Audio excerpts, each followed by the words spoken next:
Hey there, once again, let's talk about the Reformation, and the subtitle is The Extended Remix. Once this Reformation ball gets rolling here, and the fracturing that occurs really through the events of Martin Luther and Lutheranism, it's kind of hard to stop. It just keeps going and going, kind of like a remix for a popular song. It just continues, okay? There's bigger issues here over just improving the church. It was not about Martin Luther. Not all of these breaks that will happen following will be about the ideas suggested by Martin Luther. Let's look at the English break from the church under the leadership of Henry VIII. There was really not a lot of spirituality here at all about their break. It was very personal, and it was also very political. King Henry wanted a son as an heir to his throne. History had taught him that not having a son as an heir was probably not going to leave a lasting legacy. So, wanting to annul his marriage with his original wife was looked down upon by the Catholic Church. So, long story short, he ended the relationship between the British Crown, the English Crown, and the Catholic Church. Your notes tell you a little bit more about the story, the role Sir Thomas More played, and the consequences for that did not go so well for him. And it also tells you the different wives of Henry VIII and who they bore. Note that all of these children would eventually reach the throne at some point in time.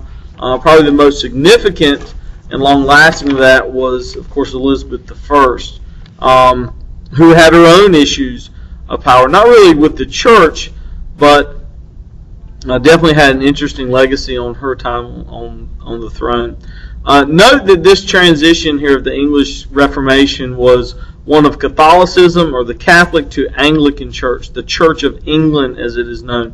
Initially, you could have put an equal sign in between there because the Anglican Church really looked a lot like the Catholic Church. Over time, however, this Anglican Church would take on its own identity and even itself have challenges. As we look at American history and see settlers who were coming for religious freedom, like the Puritans and the Pilgrims, they were often escaping persecution that was,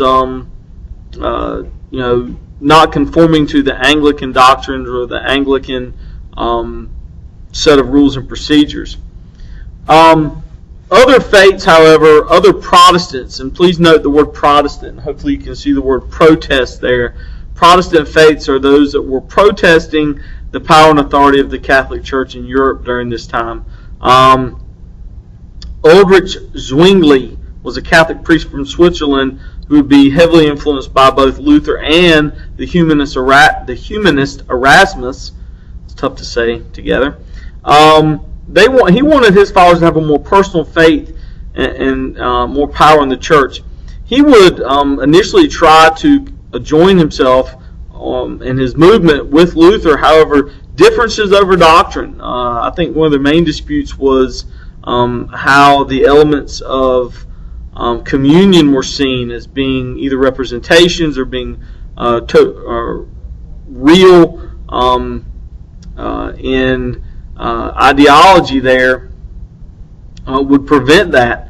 Another would be John Calvin, who is a young lawyer from France. Your notes tell us, it says, expressed ideas about God, salvation, and human nature. The big theme of Calvin's movement was predestination. And this really empowered his followers. They felt that they had been chosen by God, of course, to achieve salvation.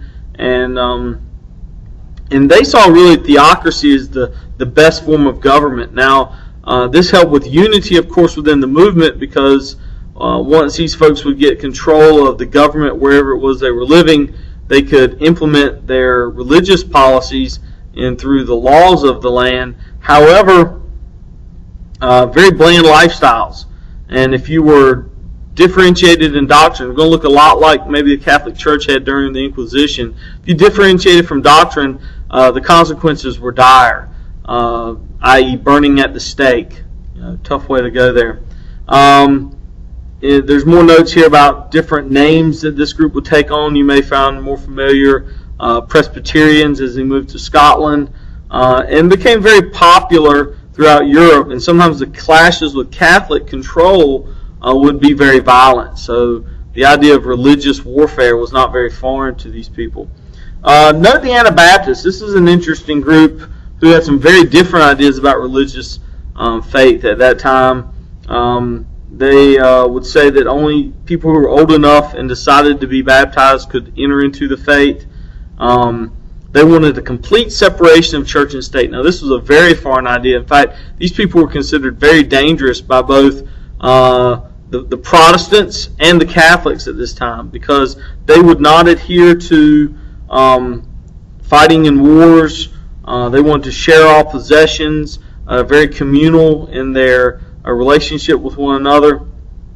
And they would be very influential in the creation of groups such as the Quakers and the Baptists, who have a role definitely in United States history's early days. Talking about women and their role. Sorry, didn't write on the board, but it is in our notes. Wives of reformers would often act as behind the scenes or managers of finances and quality control to these movements. So not to leave women out of this conversation, they definitely were a part of the Reformation. The Reformation also had consequences, or also had an influence on the Catholics.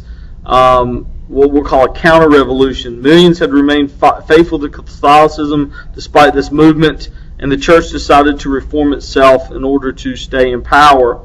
Some important folks here. Ignatius of Loyola would found an order. We talked about orders earlier, really set up to solve purposes for the church. This order would be called the Jesuits, the Society of Jesus, and they would focus on education as well as the spread of stopping the spread of Protestantism. So spreading Catholicism through education to counter that spread of Protestantism. Pope Paul III would be important in investigating the sale of indulgences and seeking out heresy through the Inquisition continuing.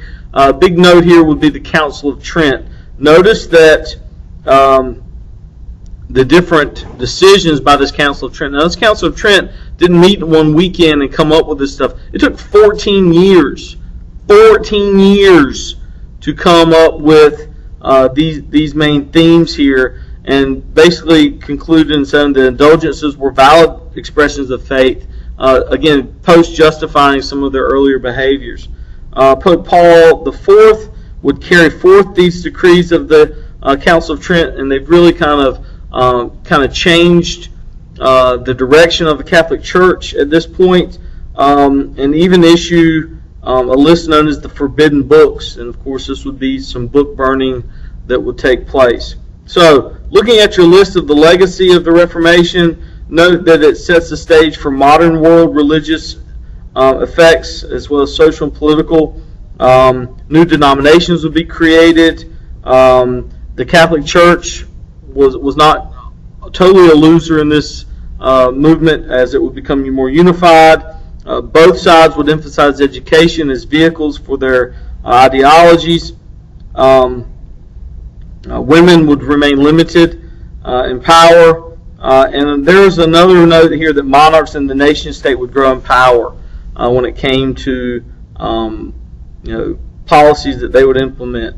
And these attitudes and questions would lead us into what is later going to be called the Age of Reason, the Enlightenment. And that's going to have tremendous impact on the United States, even as it forms itself from a colonial enterprise into a nation.